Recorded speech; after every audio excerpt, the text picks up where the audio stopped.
Good evening, everybody, and welcome to round 13 of the GPVWC Formula Challenge Championship here at Singapore on the Marina Bay street circuit. Tonight could potentially be the championship winning night for TCS Off Racing, as they have a massive lead. They need to be, well, Team Frelik in second place need to outscore them by 16 points tonight if they want to keep it alive going into the next round. Now, alongside me, I have Ross McIntyre. Ross, welcome. Thank you very much, Josh. Great to be here. As you said, well, TCS off have absolutely TCF'd off with the championship with, well, round 13 out of 16. I'm not apologising for that pun, by the way.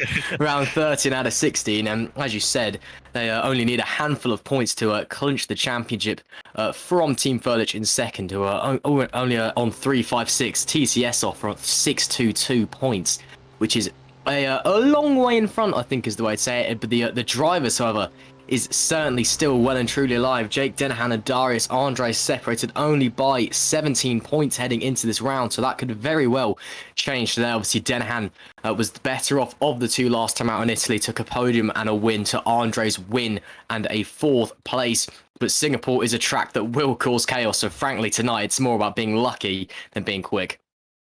Yeah, definitely. And last time out, speaking of luck, you had that win by Jake Dennehan in race 2 was the closest finish in GPVWC history with Mike Quint in P2. And he's someone who has kind of built himself up across the season, got himself up into P3 in the driver's standings. See, at the moment, I mean, he's almost 80 points behind Darius Andre, so you've got to say it'll be a struggle for him to properly get involved in that championship fight. But he is someone that could potentially mess one of them up in the fight. So we'll have to keep an eye out and if he does anything of that like that tonight. Well, we certainly will have to see. We can just see the cars lining up at the end of the pit lane now for qualifying. Obviously, once the green light comes on, you can see now qualifying underway. 15 minutes for the drivers to set their fastest lap time, which will then decide the grid order for race 1. Obviously, 2 races here tonight at Marina Bay Street Circuit, both 15 laps, so the same distance. Well, these cars. This is our kind of our third quickest, or rather our slowest car, rather I should say, that we offer here at GPVWC. So we won't be seeing any lap records around here. The race lap record around Marina Bay is a 1:41.905, which was set by Kevin Magnussen in an F1 car in 2018. And these things are much more akin to a Formula 3 car. So probably won't be going that quick. And as well, there is always the threat of rain here in Singapore. Looks like it's going to stay clear for the time being. But just keep your eye on the skies or on your Google Singapore kind of weather information because it could possibly come down. Of course, we are running live weather, so if it's raining there in real life, it will be raining in game. As the drivers just come around for their outlaps now, about halfway through, it is you can see a very tricky and very technical circuit. If you've never seen a race here at Singapore, it is absolutely chaotic and it's absolutely gorgeous to look at. Of course, it's under the night lights. One of the first kind of modern circuits to be, and one of the first circuits to be held under the light on the Formula 1 calendar, and one of the first street circuits designed for night racing. So it's always a spectacle to watch here. And well, if the Academy race was anything to go off of, this Formula Challenge race should be absolutely fantastic. Yeah, and it's already been a little bit of a battle so far in quali. You've had Jake Dennehan stuck behind Dylan Platt really for most of the lap. He tried to go for a move up into what used to be the Singapore sling, but couldn't do anything there. So Jake Dennehan currently third in the queue with his teammate Darius Andre behind him. But it's Michael Tumala. He'll be the first car across the line to start his qualifying lap. And we'll have to wait and see as the drivers filter through set to 1 and see who is going to be on top at the moment, or looking to be on top at the moment. Yeah, as we see. Sorry, Josh. It's the track where, the overheating can be an issue. Tyres in general can be an issue. And overtaking can also be an issue. So being at the front, or as close to the front as you can get, is very important here. So that's what all the drivers will be aiming for. You see just how much lock that Tumala's having to put on through there. Obviously, purple sector 1 being the first driver through. But we're really having to crank on that front end to get the car rotated through the corners. That's well, hopefully he actually smacks the outside wall there. That won't do him any favors. So tyre wear definitely going to be an issue in this race. Exactly. So we've had a few cars through now. Darius Andre, purple, set to 1. Jake Dennehan, I believe, may have cut on this lap so far because set to 1 time isn't showing. So he'll have to probably just head back into the pits and start again for another lap. Meanwhile, Darius Andre on top by quite some way compared to Dylan Platt and Mike Quint, who you've got to say the kind of other potential top running drivers. So obviously it is the opening run, so the drivers aren't necessarily at going full beams and all out at the moment. They might just be trying to set a banker and make sure they've got a time on the board just in case anything untoward happens further on in the session. But yeah, through set to 2 as well, Darius Andre looking absolutely on it, while his teammate so far will not have a lap time. So looking good for Darius at the moment. Yeah, certainly will be. Tumala sets the first lap time, immediately beaten by Dylan Platt, who goes to provisional pole with a 1:52.99. That was a second quicker. And there we see Darius Andre, provisional pole, a 1:52.500. Very strong opening lap there from Darius. And remember that the track is just going to keep getting quicker and quicker across the session as well, as the cars keep laying down more rubber. It's just going to evolve. So the lap times will certainly drop, and there we can see Quint was just diving into the pits there, but it is still Andre from Platt, from Quint at the moment. Your top 3, Andre, 4 tenths faster than Platt in P2 at the moment. As that being said, still plenty of time left in this session, just over 10 minutes, so still plenty of time for these drivers to get back in, make some front wing adjustments, of course, once you've or any adjustments really. Tyre pressures as well, that is something that is very, very crucial in qualifying to make sure that you've got the least amount of rolling resistance in trade-off for your grip. Of course, the more pumped up a tyre is, the less rubber that's touching the ground, which is great for a straight line because there's less friction and less drag, but not so great for the corners where you want all the contact in the world to get you the grip. So you've really got to get that spot on in qualifying. And there is Muro coming around the final corner now, goes to P17. Not a bad opening lap from them either. So it's still all to play. If you can see already, drivers pushing very, very hard on some of the exit curbs, as you'd expect here in GPVWC. Everyone gets out very early and sets some very competitive lap times, but those times are just going to carry on tumbling. And that first chicane, I think, is going to be absolutely deadly on the first few laps when you've got a high fuel load on cold tyres with cold brakes. The first lap especially piling into there. Well, it's going to be scary, I think, is the term I use. I'd be surprised if we don't see at least a little bit of contact, because it's a very wide corner. It's one of the widest parts on the circuit, so it invites you in, and then it's suddenly a very awkward left, and you're trying to pile in. Obviously, these cars aren't very wide either for a single seat, so everyone's trying to pile in as fast as they can on lap one, make up places, and well, it could definitely end in tears for a few drivers. Yeah, definitely. And looking at the time so far, it's interesting to note that in the practice session before this, Mike Quint actually set the exact same lap time as what Darius Andre's got on the board at the moment, to the 1000th. So there's definitely time for him to find that. But more importantly, I guess, Jake Dennehan set a 152.1 in the practice session. So 4/10 quicker than what Darius has put on the board at the moment. So obviously, as long as Jake can string that together, he's clearly got some time in him, as well as, well, obviously a lot of the other drivers on the grid, I'm sure, have some more time in them to find. Meanwhile, Isaac Morissette just crossed the line to jump up to P7. Only the second race here for the TOP eSports team, but obviously Isaac Morris is someone who was, well, the championship leader, or fighting for the championship at least, in the early part of the season, before taking some time out and rejoining with this new team. And now Jake Dennehan on the lap. He is purple in sector 1. I noticed that he actually got some slipstream from his teammate, so even though they're dominating the team's championship and they're fighting each other in the drivers' championship, they're still helping each other out here, trying to make sure Jake Dennehan can get a good lap time in and be at the front. So that is nice to see. Very strong middle sector as well there for Dennehan. To be fair, I wouldn't be surprised if the team actually have said no fighting this weekend, because we want to wrap up this Constructors' Championship. So I wouldn't be surprised if we see potentially a little bit less action this weekend from these two. Maybe not quite going at it toe-to-toe, and still come out, very close in points. And once they've wrapped up the Constructors, then go ahead, boys, go at it, because it doesn't matter if you have an accident and crash out, because no one can catch us anymore. So it's all to play for. Dennehan, though, rounding the final corner now. Look at how much luck he's having to use through there as well. It's a very strong lap. Wow, 6/10 faster than Andre there, a 151.877. That is a massive lap there, and super quick out of nowhere. Yeah, he did have the slipstream from his teammate through the first sector, but to keep that, wow, what a lap from Jake Dennehan. Darius Andre surely will respond shortly, but wow. We're used to seeing close times here in GPVWC. Right now, we've got 6/10 to second place, and then a second to third. Currently, Jake Dennehan is the driver to beat here in Singapore. He is, and as you saw there, Jake Dennehan giving the slipstream back to his teammate, held him out on the previous time round. So we'll have to wait and see. Darius Andre is not as quick in sector 1 there, even though he did get the slipstream as well. It's about a 10th off there.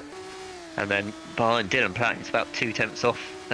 He's improving in sector 1, but still 2/10 off what Jake Dennehan's done. So we could well see Jake Dennehan not get beaten here. It seems to be a mega lap. His teammate can't improve even with, or can't beat him even with the slipstream. And no one else seems to be able to. Although I don't think any other teams have been running the slipstream so far and helping each other out. So at the moment, Jake Dennehan is looking like he's in the hot seat. Yeah, the Irish driver has done a fantastic job there.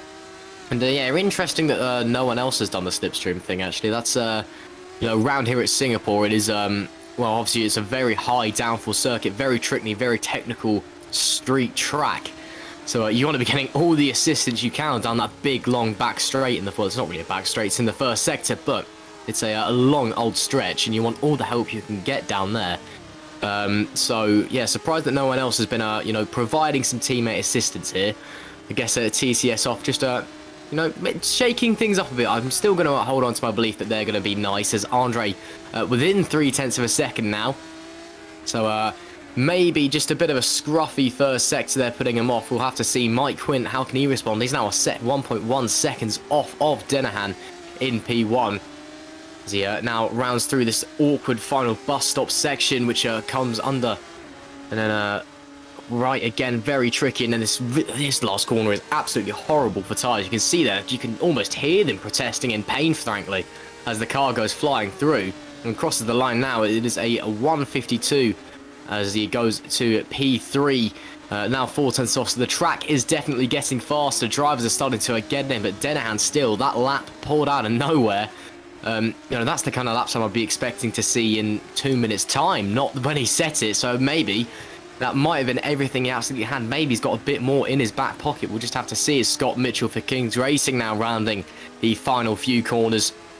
And in there, and again, very awkward pit entrance as well. So that could cause a bit of confusion for some drivers on the way through. Mitchell goes to second, or fourth even, apologies. Now Miss Miliana Raboli, apologies. In P12, it's yellow in the middle sector, but green in the first. Obviously, green means it's a personal best. Yellow, as he decides to duck into the pits instead to ruin his lap. But yeah, yellow, of course, means it is not improved on your own time. Green, of course, improved on your own time. And purple is fastest overall through that sector. And the same colours apply for lap times as well. Basic kind of stuff there. So just in case anybody didn't know that. As now we see the Thunderdog car rounding the final corner. Oh, bit of a slide out of the left-hander. But he's going to stay with it, running as close to the wall as he can. With just over 3 minutes to go, what are they going to do? It's not going to be a provisional pole, but it will be P10 for Dan Hajek. And that's not a bad lap time at all when you consider, you know, just how far up Denahan is. And you look at how close the rest of the grid is as well. Josh, it's, well, the TCF guys, once again, have absolutely run away into the distance. And left the rest trying to pick up the scraps. Yeah, but it's quite interesting. I noticed that Mike Quint there, obviously he's only 4/10 off Jake Denahan, and he didn't get any slipstream at all on his lap. But obviously the TCS offs were given. As fortunately Mike Quint there, you were talking about how tricky that pit entry is. He's sort of made a mess of that one. Unfortunately went into the wall there, lost his wing, but obviously you can go back into the pit lane and reset for a final run. But yeah, I mean, the TCS also, you can see why they're dominating the team standings. They've been the only one really properly working together to help each other out with that slipstream, and you can see the gain it's given them. Like I say, Mike Quint only 4/10 off without the slipstream. If he had it, then he could well be battling for pole. But so far, it's I wouldn't really bet against the TCS off being on pole at the moment. Yeah, we'll just have to see. Just under 2 minutes remaining now of this qualifying session here for round 13 of the GPVWC Formula Challenge Championship. And at Muru trying to improve once again. These guys might get another lap in if they're lucky, if their tyres aren't too trashed from the first one. Of course, Singapore very, very hard on the tyres. The curbs aren't too nice in them either. They're very aggressive curbs. So obviously you need to take them, but it really doesn't do your tyre wear any good. It really rattles and shakes them about. So let's see what anybody else can do as we are coming into the final minute now. It is two personal best sectors for Karatko in the number 99 AFP car, trying to improve from P17. Now running into the final sector.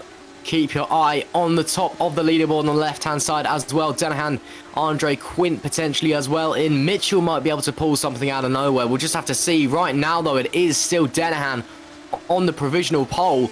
As Karatko comes around now the final corner, I'm going to assume this will be his last attempt. As he comes through now, goes to the line, doesn't quite run all the way out on the exit. It's a 153.353, goes up into P somewhere. P12. There you go. I found it in the end with the camera cut away just as I was about to say. P12, they're not a bad lap for Karatko at all. Isaac Morris in P6. Let's see what he can do as he crosses the line. P4. So displaces Mitchell from P4 for the time being. How will Mitchell respond to that very strong lap there from Isaac Morris? Darius Andre has begun his final push lap. Now coming into the middle sector. On board with him now. TCS off. Can number 56 displace his teammate on the provisional pole?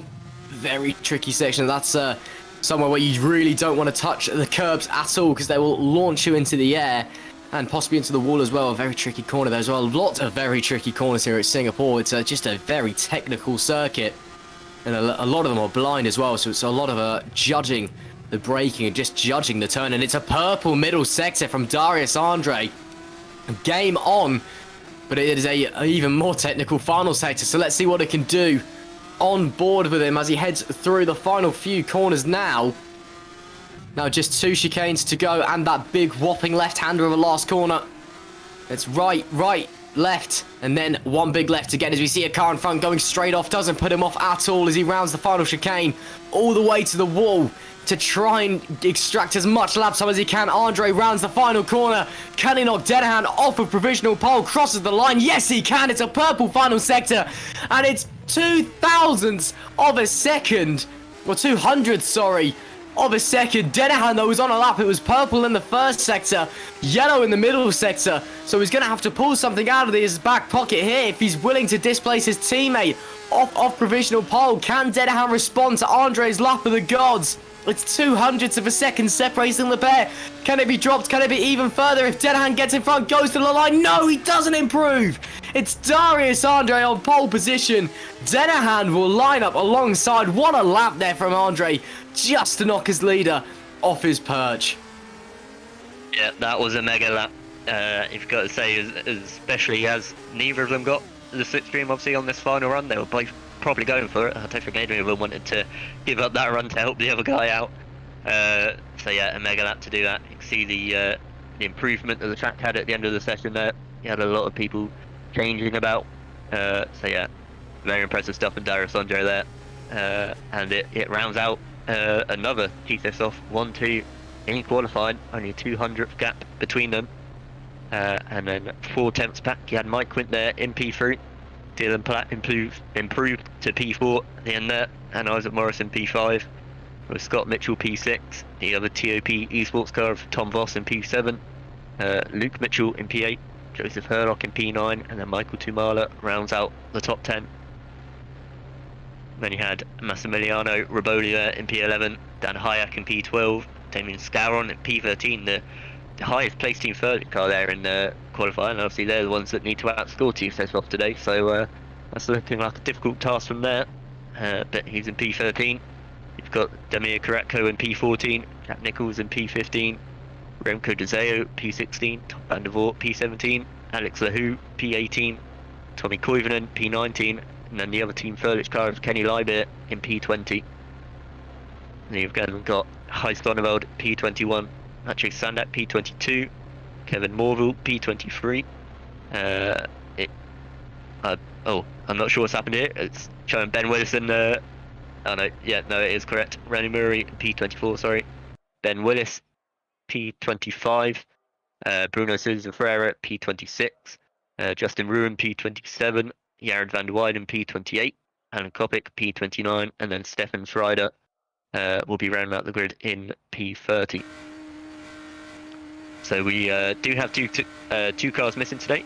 I believe one's the Valiant Sim Racing car, and I haven't quite been able to work out what the other car is. But that's a mostly full grid, and I'm sure at Singapore 30 cars is quite enough to give us some interesting action. Oh, it certainly is. Disappointing result there, I think, for the Team Frelich cars. They'll have wanted to do a lot better than that. Obviously, Team Frelich as well recently made the announcement they'll be merging with Super Venturi, a team competing in the official R-Factor Formula Series. So they'll obviously looking forward. Do excuse me there, I've got a bit of festival flu going on. I do apologise. But yeah, looking forward, they'll obviously got a bright future ahead of them, but they'll be wanting to do everything they can to stop TCS from taking this title this weekend. They do need to outscore them by, I believe it's 17 points they need to outscore them by in order to prevent TCF from taking the championship. But right now, it's TCS 1-2 on the grid for race 1. And that, well, doesn't put a good picture. Of course, 10-minute warm-up here before the race, so we'll just be seeing a few drivers potentially just getting their tyres in shape, making sure the pressures are all okay, checking the tyres that they'll be starting the race on as well. Just making sure everything's working okay. Hardware checks as well is one thing they might be doing, just making sure that nothing's packed up after qualifying in terms of their wheel or pedals. So it's it's not the most exciting session in the world, but it's important for the teams and for the drivers nonetheless. And you get to see some racing cars, or pretend racing cars rather, going around a pretend racing track. So there's nothing to complain about. Do you see the two Thunderdog cars having a bit of slipstream here? Of course, this is one of the sessions where you can escape back to the pits and re-enter the track. Of course, in qualifying all the races, if you escape back to the pit lane, that is it. That is your session over. However, in practice and the warm-up, you are able to do it. So if you see someone barrel into a wall at several hundreds of miles an hour, and they are not out of the warm-up session, don't worry. They can just rejoin the warm-up session and all will be fine. But yeah, it's mainly just to make sure everything is working in terms of the setup and your hardware and your tyres and all of that. And maybe just trial some strategies as well. Check the difference between the two tyres, check the track conditions. If the rain started to come down at the end of qualifying as well, it's a good way to know how the car changes in the wet before the start of the race. So it's just helpful for the drivers, it's helpful for the teams. And it gives us a chance to relax and reflect. And as you can see, there are a few cars sat in the grid. It means you can get a few practice starts in as well. As there we see Dan Hajek going for a bit of a drift through turn 1, which was mightily impressive. And he managed to hold it as well, which is fair enough. Although I'm not quite sure that's going to be a legal lap. That was well off of the racing circuit. Jack Nichols for Kings Racing now. You can see there in the bottom right-hand corner, we do have live data with us, of course. So now you can see gears, throttle inputs, speed and rev range.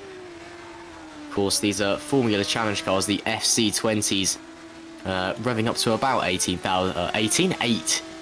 RPM, rather, should I say. 80, that's a bit much, 18,000. Obviously, based off of the newer spec Formula 3 cars, coming in at 400 brake horsepower, 661 kilograms of mass, and a 3.4 litre V6 naturally aspirated engine. So they're not slow. Obviously, they've got a lack of downforce as well compared to the other cars that we have here in GPVWC Championships. So they're not as quick as say the Super Cup cars and the Super League cars, should I say? But they're certainly not slower. They'll be faster than your little course that you've got parked out the front of your house. I'll say that much. Yeah, definitely. And I've just noticed, really, to add another dimension to the team standings, not only to Team Frelik, I don't think they'll really be worrying about TCS off at the moment. They've actually got enough on their plate with the teams behind them. You've got Kings Racing only 9 points behind them in P3. I see Jack Nichols and Scott Mitchell both been very solid drivers this season, quite consistent with their results. And then behind them, just 1 point behind, is Alpha Delta Racing with Mike Quinn and Joseph Herlock, and they've been, well, I mentioned it before with Mike Quinn himself, but you've got to say it with Herlock as well. They've sort of been on the rise throughout the season.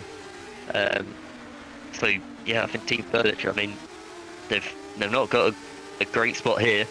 So you've got to say they might just let TCS off go, stop focusing on them, and then just have to worry about the cars behind, and yeah, see if they can get as high up in the championship as possible.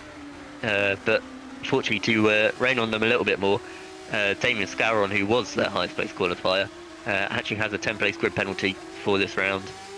So I think he'll be dropping near the back of the grid. And Demir Karatko as well, who was in P12, also has a 10-place grid penalty. So not ideal for them. A track like this, that will affect them quite a bit. Obviously there's a lot of corners, well, yeah, basically a lot of places where it's difficult to follow too closely, and as much as you've got a long DRS straight, it's more the corners leading up to that straight that make it tricky. So it'll be interesting to see how far through the pack they can get, and whether they can do anything to try and hold off the Kings Racing and Alpha Deltas behind. Yeah, but we just have to see, of course. Well, we can always try and make predictions, but predicting the future, it's always tricky, especially in a series as versatile as Formula Challenge, where anything and everything happens, and especially at Singapore, of the most chaotic tracks of the season. This has definitely got to be contender for the most.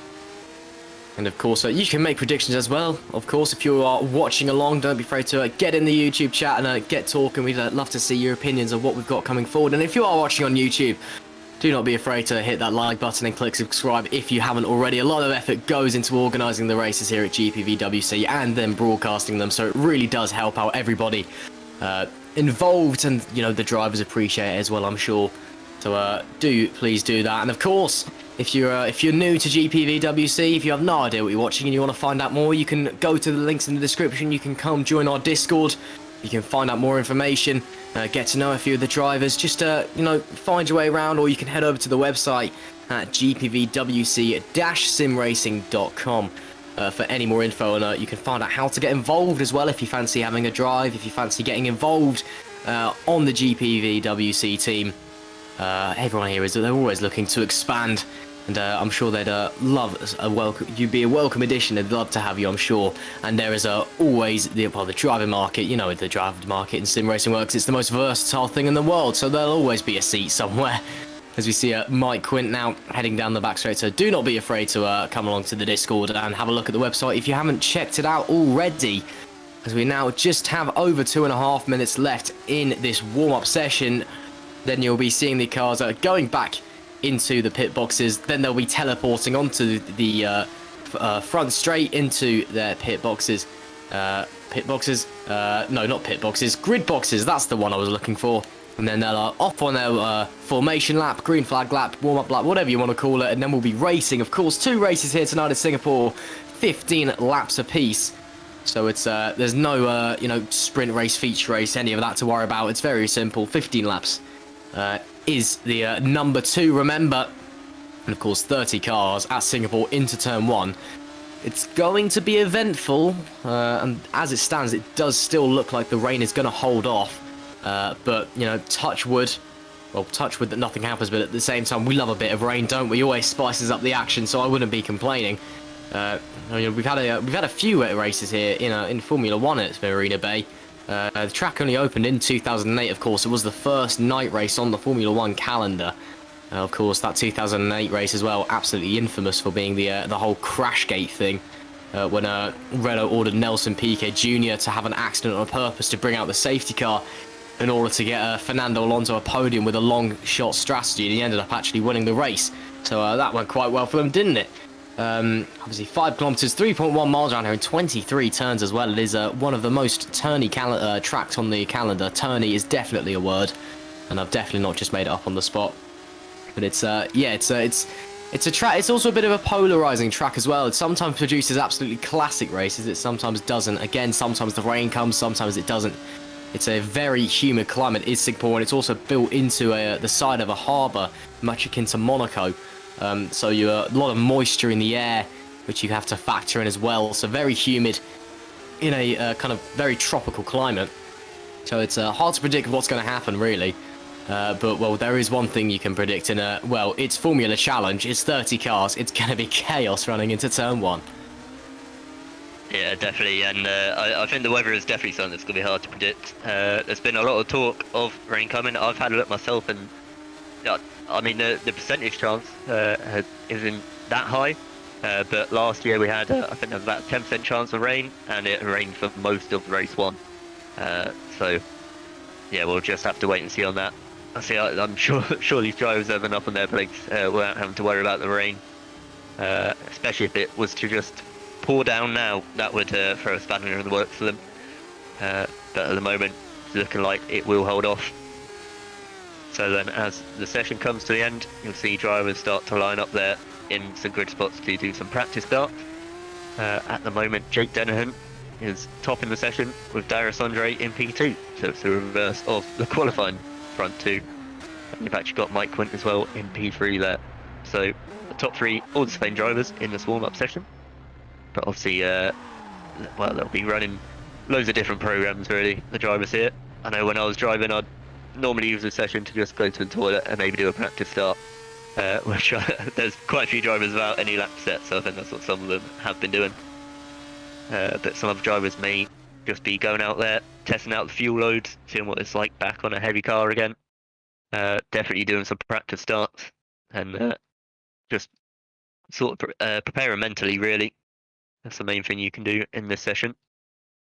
See, Josh, when I used to race a long time ago, when I still thought I was half good, I used warm-ups to usually sit on my phone. So, different mindset here from the Formula Challenge guys. Yeah, definitely. Say I'd go to the toilet, do a practice start, normally go on my phone a little bit, and I think that's potentially why we're in the commentary box and these are the guys actually on the track. Yeah, I think that one makes sense. So then we should be heading into the race session very soon, where they'll be heading on to the grid spots on the grid and heading off for the formation lap, which I believe we are doing right now. Yeah, you can see the cars have just disappeared from their grid boxes, and oh no, now they've reappeared, and then you'll see them magically teleport over to the grid slot there. So obviously no outlap onto the grid because that wastes time, and R Factor 2 is just why waste time? We're sim racers, not professional racing drivers. We don't have time to waste. You know, we'd rather get on with it instead of sitting on a grid for half an hour doing a grid walk interview about how, oh yeah, the track feels really good, blah blah blah. So we just wait for R Factor to kick into gear and then let everyone teleport onto said grid, which should be happening in a moment. There you go, now it's happening. And then we'll just be sitting here for a few minutes at most for, as you said, heading underway on the formation lap, where you won't be seeing many drivers weaving because there's still some weird belief that in sim racing weaving doesn't do anything on a formation lap, even though it does. There's a reason why professional racing drivers do it, so you know, that's one of the things I don't get about sim racing, but you know, each to their own, I suppose. Again, I am in a commentary box as they get underway. They're the ones out there. Maybe they know something I don't and I'm wrong. That is very possible. And it's already Andre getting an aggressive start on the formation lap, taking that first corner very quickly as he heads down into the back section. We can see the grid here. It is Darius Andre on pole, Jake Dennehan lining up alongside him, his championship rival Mike Quint will be P3 with Dylan Platt P4 in the number 65 Thunderdog car. Moving further along, Isaac Morris in P5 with Scott Mitchell in P6, and there's Tom Voss and Luke Mitchell rounding out the fourth row. Very strong lap there from Luke Mitchell up into 8th place. Then P9, we've got Joseph Herlock, P10, Mikhail Tuomaila, then P11, Massimiliano Riboli, and then P12 is Dan Hajek. And apologies if I am mispronouncing that, Dan. Don't be afraid to drop me a message if I am. It's my first time on Formula Challenge. Jack Nichols is 13th with Remco de Zoo in 14th, Tom van der Voort in 15th, and Alex Laho in 16th place. Then 17th, we've got Tommy Coverden, and 18th, Kenny Fiber, and then 19th is Guy Sonnefeld, and at 20th it's Masaj Sandak to round out the top 20 there.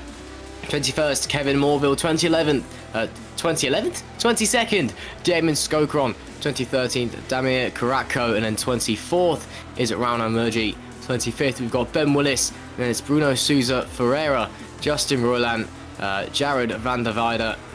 The last two places, I believe it was on the grid, should be to round it out. Yep, Alan Kupek and Stefan Schreider rounds out your 30 places on the grid here. And well, as I said previously, 30 cars into turn one. It's well, personally, it's going to be a recipe for disaster, Josh. But we're just going to have to wait and see.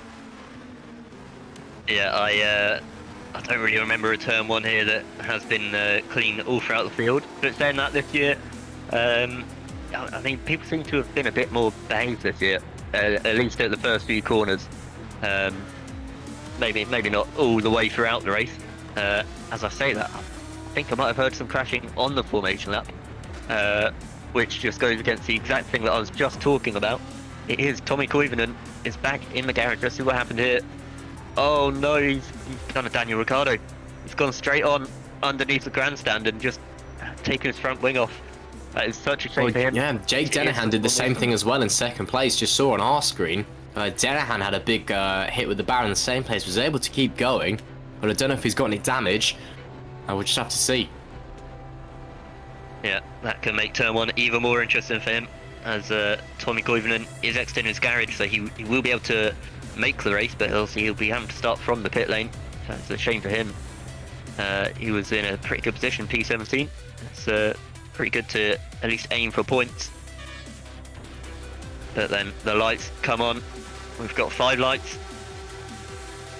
And we are away in Singapore. Darius Andre gets a really good start. Jake Denon has to just filter in behind. Mike Quinn isn't close enough to go for anything either. Dylan Platt looking around the outside. He's got the inside for turn 2. And he's got him before turn 3. So Dylan Platt up into P3. Mike Quinn's just gone down.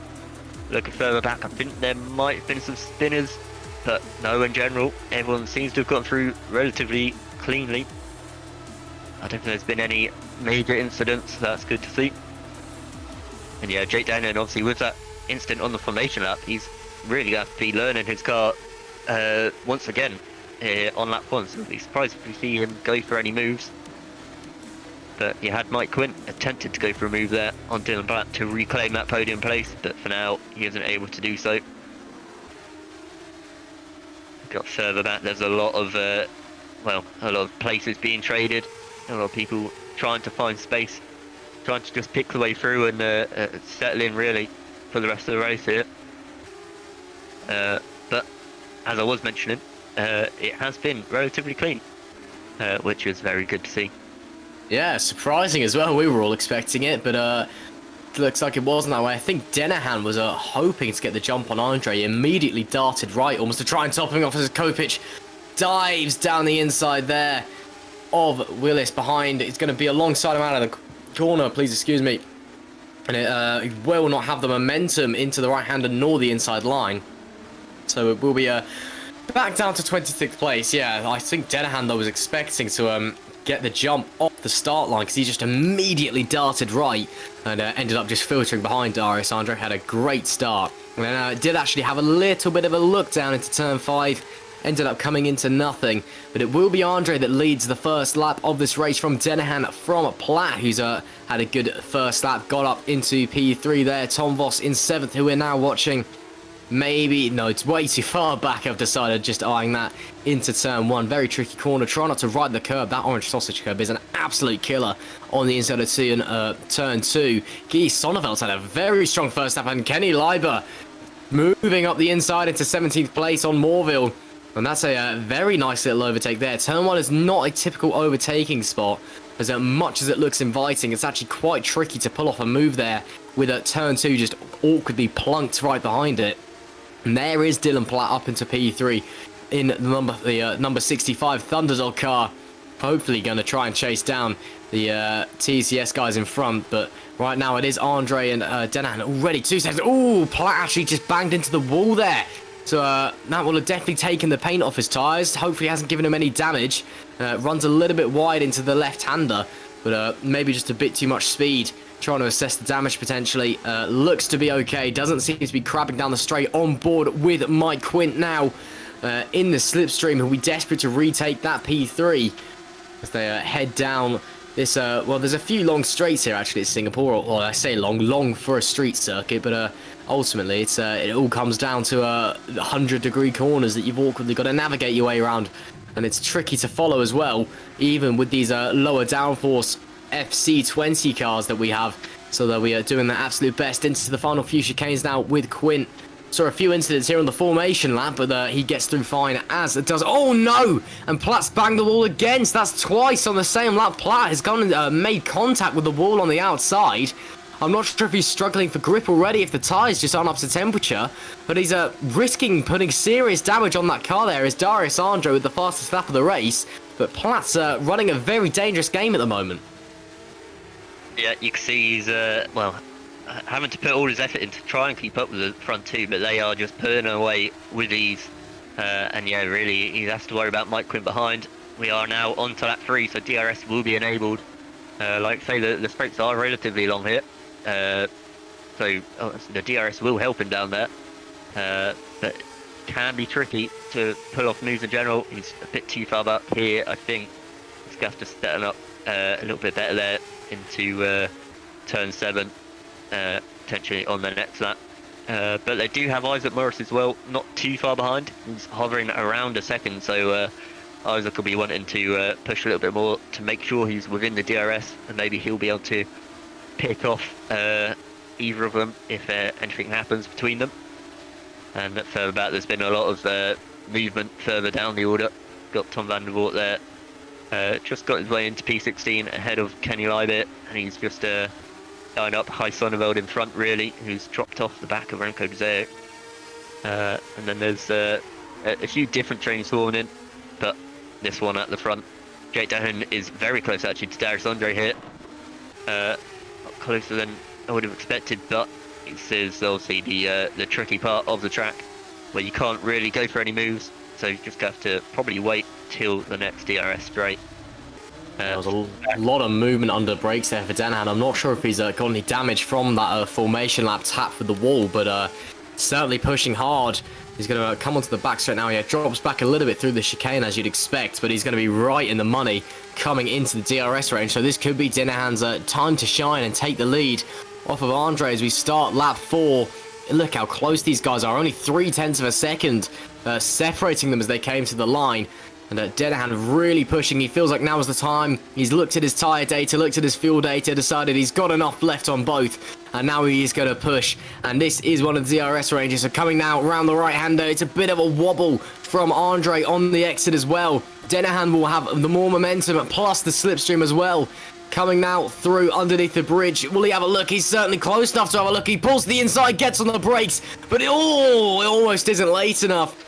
And but at the same time, almost into the back of his teammate as well. And a weekend, or a night rather, where they could be wrapping up the Constructors' Championship. That is not what you want to see your drivers doing. I'm sure the TCS team boss had a little bit of a clench there, as we see that's Morville sliding out of the right-hander. So struggling with a rear grip, I think, potentially, as they try and work their round. Again, very tricky middle sector, very easy to burn your tyres out here early on. It's something you really don't want to do either. And almost go 3 wide there down into the left-hander. This is where the Singapore sling used to be down here. Very tricky complex was that. It's been reprofiled since, so your dreams of seeing cars turn into airplanes also got crushed. Denahan, though, still close enough to have again. Oh, that's Laho, who's made a big mistake out of the hairpin and has dropped 2-3 positions there easily in the DRS zone. He's got DRS from the car in front. I think that was Guy Sonneveld he still had the DRS from, but he's been shoved out somewhere maybe, or just made a mistake, gone way too deep. Oh no, yeah, he's gone for the move and actually touched with Sonneveld. So gone for the move for a gap that was always going to close, and has actually just gone round there. So hopefully not so much damage with that little half spin. Denahan will be 0.3 off once again at the line. So his now might be his chance again if he's feeling a little bit braver on the brakes. Might have to force Darius Andre off a little bit. But I'm sure they've definitely got team orders to not crash into each other. Oh, look how aggressive that was in the exit of the turn 3 as well. Back end all over the shop. Denahan is pushing like a madman, coming around the right hand. Now this time he is so close to the wall. DRS wide open. As they head down the back straight, he will have the slipstream down through this kink as well. Does he pull to the inside? He thinks about it, but doesn't in the end. So once again, oh, that makes it Quint having a look. But no, so it's still action stations for the time being, Josh. It is, yeah, and obviously we watched that incident with Lahu at the hairpin. Unfortunately, on the lap before that, Jack Nicholls made a mistake there. He just hit the wall where it sort of juts out into the right before going into the left of the hairpin. And Jack Nicholls unfortunately hit that, lost his wing, I guess got a lot of suspension damage, and he is our first retirement of the race. As we see Alan Kopic there having a look up the inside of Tommy Koivunen. Not quite able to make it stick, and that's allowed Justin Ruin potentially up the inside of the next corner. They make a little bit of contact, but they do make it through, as Tommy Koivunen will just be running away from what's happening behind him. But they do all stay in their positions. This is the battle for P24 here, so no points, but obviously they want to get in front of each other and try and push their way further towards the points. Still got 10 laps to go, so yeah, it's still important for them to get in front and see what they can do. And obviously the higher in front they are at the end of race 1, that's a higher grid spot for race 2. But meanwhile, Jake Dahan is very close to Darius Andre here. Potentially closer than the last lap, but this isn't really where he needs it. It'll be a very impressive move if he has a look at turn 1. No, I think he was trying to put Darasandre off there, as Mike Quinn, though, has made a move into P3. I think down the start finish straight, Dylan Platt must have made a mistake potentially out of the final corner. So Mike we Quinn could see the is two back up to leaders P3. ahead are drawing side by side as well.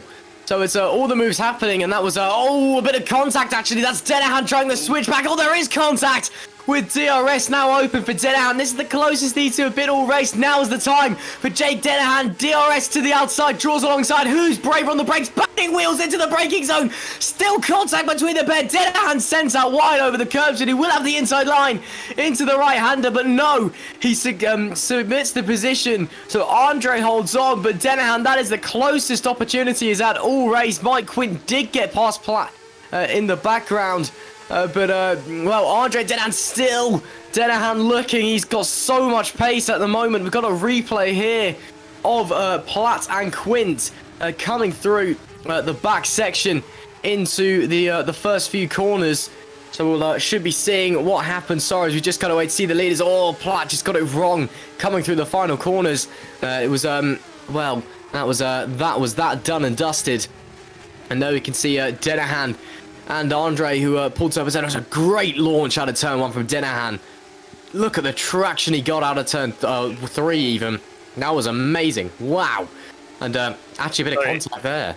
We're going to cut back to live, and there's been a change. Mike Quint has got his way into P2.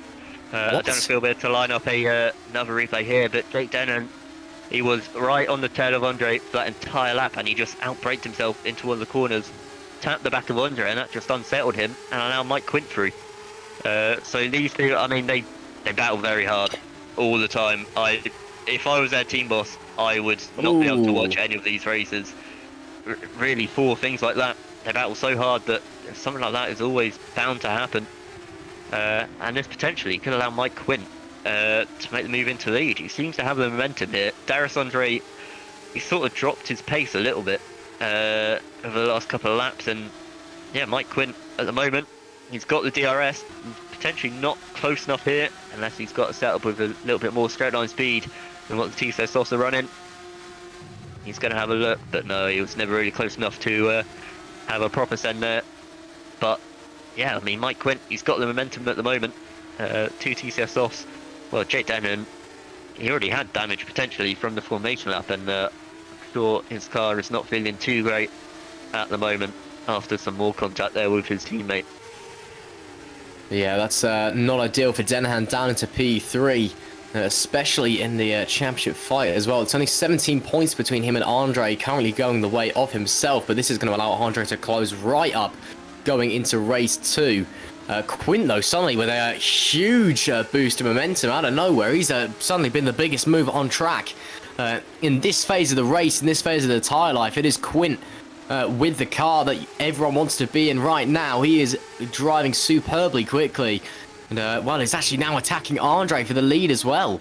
So I'm not sure if Andre actually might have just a bit of rear end damage as he's, he's getting throttled on very early. You can see the rear wobbling about all over the shop through some of the corners.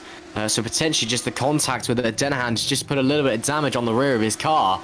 But Quint suddenly looking very, very pacey here in the Alpha Delta number 66. Running into the final corners now. He's only 4/10 off now as he runs through. Will be about half a second up the line separating the pair of them as they now run into turn 1. It looks a lot further back than it is, and again, big slide there for Andre. That's going to kill all his momentum, and well, Quint will close up even further. Yeah, and I think Andre is just struggling to get traction down at the moment. We saw with Denahan how he was able to close up out of the turn 1. And, actually, slide from Quint, but it was wide from Andre, just ever so slightly wide through the corner. So Quint will have DRS, but I doubt he'll be close enough to have a look. But yeah, Andre really struggling for traction as well at the moment. So I think he's just struggling with the car. Denahan now looking to get back involved with this battle as well. So it's now a 3-way fight for the lead. And well, Platt and Morris behind as well. Looking like they could be getting involved if they manage to stay onto the tail end of this. So Andre's almost becoming a cork for this bottle, except it's not just some random battle for 7th, it's the battle for the lead. On board with Denahan now, as we come through the really awkward chicane that no one really enjoys driving, to be honest. And, well, you can just see how close he is to the back of Quint. He just needs the gap to appear. Yeah, looks like the TCS cars would, TCS off. I think they'd rather have their TCS on, frankly. Oh, no, Quint runs wide. Quint goes too deep. And Denham will squeeze by, surely. Draws alongside, at least, down the outside. He'll have the inside into the right-hander. No, doesn't get the move done. Does he? Oh, contact with the wall again. So more contact there. Denham will actually, very close. Oh, now we're going to get Platt involved with this as well. So Platt trying to get involved.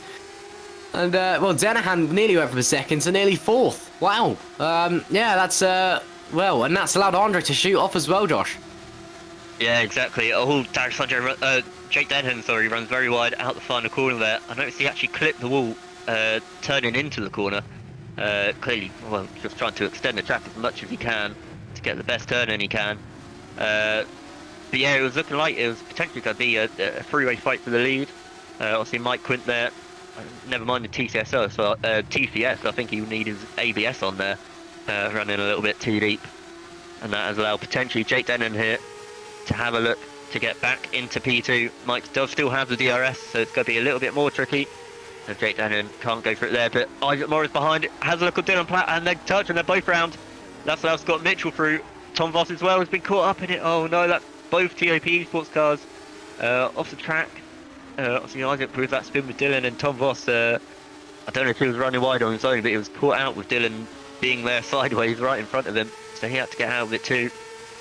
You've got to say, look at that, it's potentially just Isaac Morris going a little bit too deep for his own good, and that was unfortunate. And yeah, Tom Voss nowhere to go out. Yeah, big chip here. Unfortunate to see. It was looking like it was potentially going to be a 7-car fight here for the lead, but now and Dylan Platt's round and Tom Voss is round as well. In the background, I've just seen. I think that one might have just been tyres. To be honest, Dylan Platt looked like he just dropped it on his own, coming out of the hairpin, and Tom Voss right behind him again didn't have anywhere to go. So Tom Voss, I'm sure he'll not like the look of that Thunderdog right now, because this lap it's gotten in his way quite a lot. So that is unfortunate to see, though. Like I say, potentially going to be a 7-car fight here for the lead, but unfortunately they've all been had their own incidents. Meanwhile, though, at the front, Mike Quint has actually closed back up really to Darius Andre. I mean, it's still 7/10, so not quite as close as he has been, but better than the lap before. But Jake Denham as well is, he's right on the back of Mike Quint here too. So this isn't over. Jake Denham will definitely be wanting to get that P2, like you say, to keep the gap that Darius Andre closes in the championship to as little as possible. But once again, they're not really able to do anything here. They're all just equally spread out to each other. And Scott Mitchell has ended up sort of in his own postcode here, really, in P4. He was potentially looking to get involved, and then all the cars in front of him just disappeared. And so I'm sure he'll be enjoying that. A very weird instant with Platt, though. We just saw it on the replay. He just went round on his own, and then the car behind just went round on his own as well. So very, very bizarre there. But as you said, maybe tyres just getting off. We can see there a few cars trying to swap position. That's Tom Voss and Guy Sonnefeld, I believe. Yes, it is. Voss was the driver that went around with Platt. Platt has dived into the pit since. Sonnefeld looking like he's holding these guys up behind.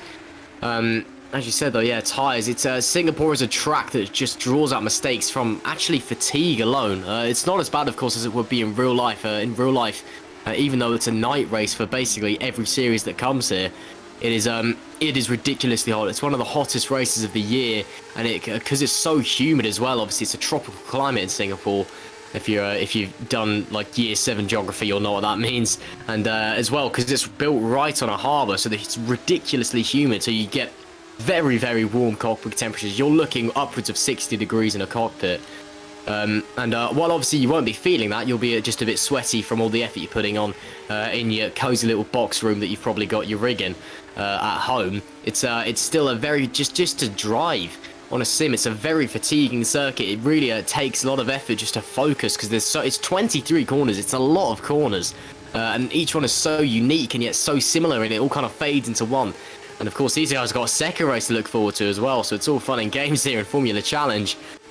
Following Denahan, Quint is very close to the back of Andre. Now, Quint's actually having a look on Andre, decides to back out, but Andre must surely be feeling some pressure now. He's driven stoically in the lead. There is Herlock having a look to the outside of Mitchell, trying around the outside. Oh, that's a very impressive move from Joseph Herlock. Wow, round the outside. That is as clean and as calm and collected as you like from the number 73. Tom Voss still trying on Guy Sonneveld. Oh, and who's that behind him having a look? That's a Karatko poking nose. There's contact between the pair of them. Both of them managed to keep it pointing in a straight line, but very sideways for a brief moment. Now Scouron, apologies, having a look now on Karatko, who is trying to make the most of the mistake in front, and Denahan having a look up the inside of Quint, trying to use that traction advantage that he seemingly has today. He's drawing alongside, and it's easy for Denahan. Back up into P2 goes the Irish driver and our championship leader, and that will help him a lot in his championship fight. Quint must have just got a load of wheel spin on corner exit. Not sure what happened, as we get a replay of it here. Yeah, on I think board Quint, with Denahan. he's just struggling with that corner again. Oh no, he went deep, yeah. Just don't know if he's getting unsighted potentially with Darius so close in front.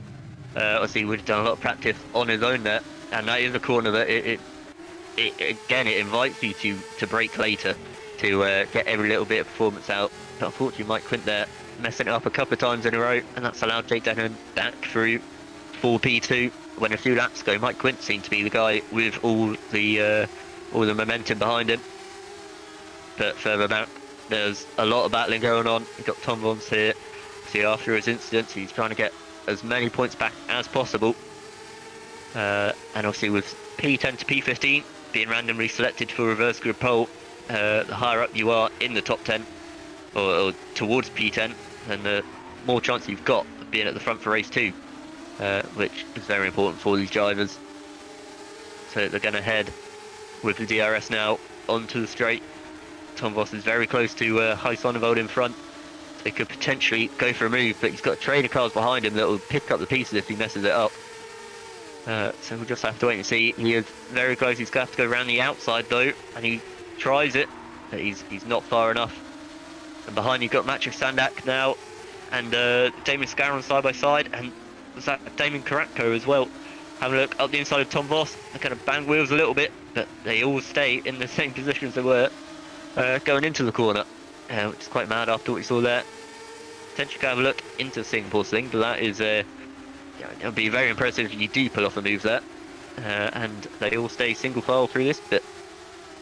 Yeah, Sonneveld, I think, is just absolutely bottling up the that pack behind him, but it's a great defensive effort nonetheless.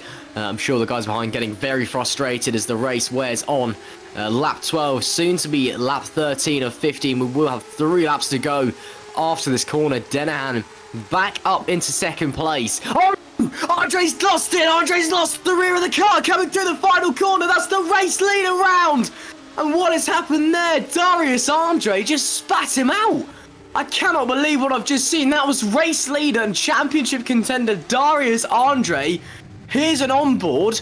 I think the corner just spat him out. And we'll see in just a moment. He seems to have been struggling with his tyres, and look, he just turns in. Yeah, the just goes. just goes. He turns in. Oh, that's a quite big hit on the wall as well. I think he's kept all his wings, but his suspension could potentially take a bit of a knock there. And yeah, I mean, he does look to be struggling quite a bit throughout the race with his tyres, and clearly at that point he'd just got a little bit too hot, a little bit too warm, and they just said no. They couldn't handle what he was trying to put them through, and yeah, unfortunately they just gave away. So it's down into P5. Let's go let Jake Denahan. Well, I mean, we've still got a few laps to go. Anything could happen, but at the moment Denahan's going to extend his championship lead here. We'll have to wait and see. Mike Quint is right on the tail of him, so it's not over yet. And you got further back there, Tom Voss once again trying to have a look around the outside of Guy Sonneveld, but it's not going to work. Oh, he gets a little bit of a nudge there from Karatko. And behind as well, who has got past Damon Scouron, but they also touch Scouron, drifting it round, but just about held on to it. And I think once again they've battled hard, made some contact, and ended up the same positions they were before all the fighting. Yeah, these guys getting very frustrated as the race draws on. You can tell everyone just wants to get the moves done. They all think they're faster than the driver in front. That was the easiest overtake for the lead that Jake Dennehan's ever done, I'm sure. But he's still got pressure to take from a very quick Mike Quint in P2. There will be 2 laps to go at the line. As you said, though, yeah, I think Andre was seemingly struggling all race on. Of course, Singapore, very hot, very humid. And that already is a deadly combination for tyres. You can see there, Dennehan with a big slide as well. So potentially his tyres starting to give way as well. And then it's a very abrasive track surface. And just, 90-degree harsh corners with lots of downforce. So it really isn't the kindest track to the rubber. Oh, and that's a huge slide on corner exit from Dennehan. Let's go all the way across the track to catch it. Quint now in the slipstream, though. Will he have a look to the inside? I'm sure he's going to think about it. He does think about it, but he's too far back. As they head around the left-hander, it could be a last lap type of affair for Mike Quint to take this win. He definitely looks like he's got the pace, but it's one thing to catch a car, another thing to pass it. And well, Dennehan, of course, the driver leading this championship, he will know how to absorb pressure. Kenny Libert looking to the outside for P9. Oh no, and there is contact between the pair of them, but they both managed to stay pointing the right way. No idea how. Karatko now having a go on Sonneveld as Voss has gone past Karatko to the outside, Sonneveld to the inside. And it's going to be Sonneveld holding on to that position for the time being. Voss has squeezed past, though, into P13. And now it's Karatko doing all the attacking to try and get through that yellow Valo Esports car. And, well, the number 99 AFP, who was looking very quick in qualifying, just not being able to find a way past now. Is this last chance saloon for Mike Quint, as we'll shortly be going on to the final lap of race 1. And of course, with a randomly selected position within the top 15 for the reverse grid for race 2. So everyone from 16th and onwards to 30th will be starting race 2 in the position they finished this race in. However, for a random position that is selected, literally pulled out of a hat, that will be a pole position, reverse grid. So whoever finishes in a random position in the top 15 will get pole, and whoever got pole will start in that random position. And Dennehan still struggling through the first section. Quint, what can he do? Coming now down into turn 4.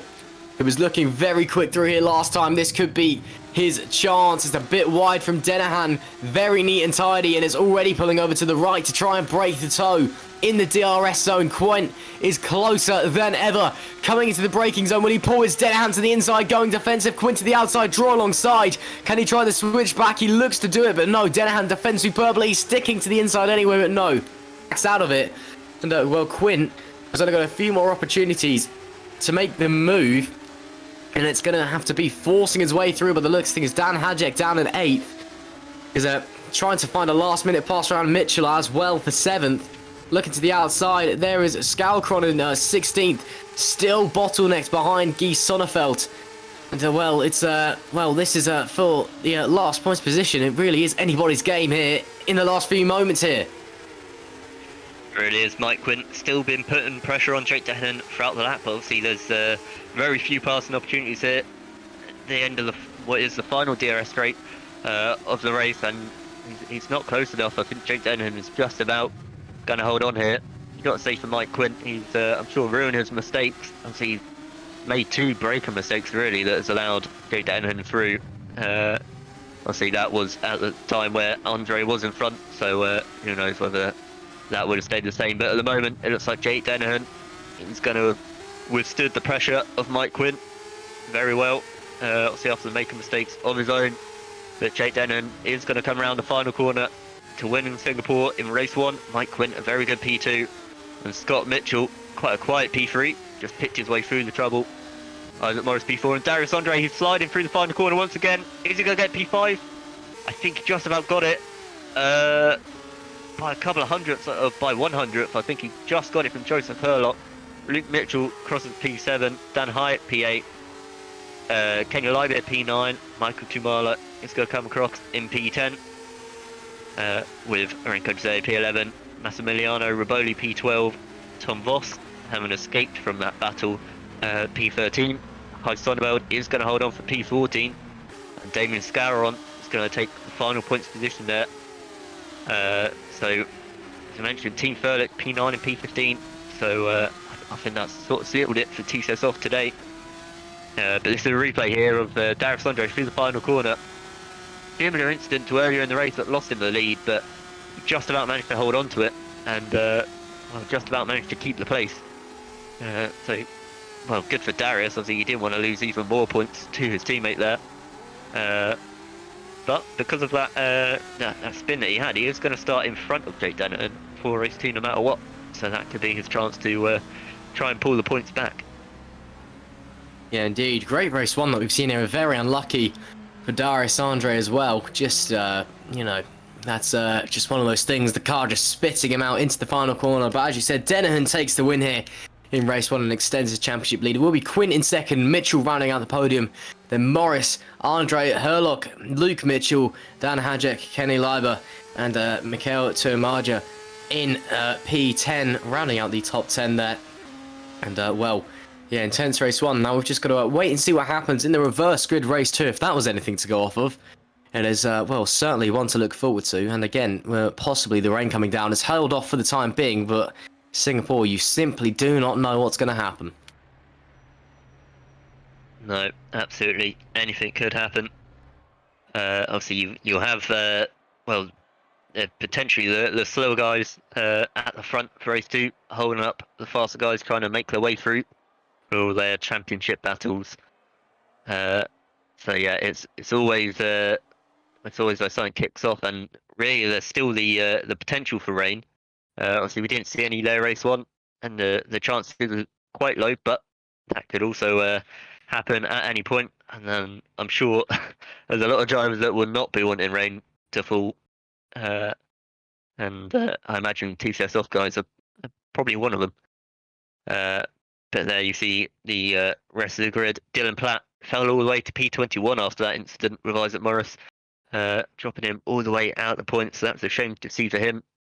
Obviously, he had that further incident as well with Tom Voss. It was quite a weird one with losing the car.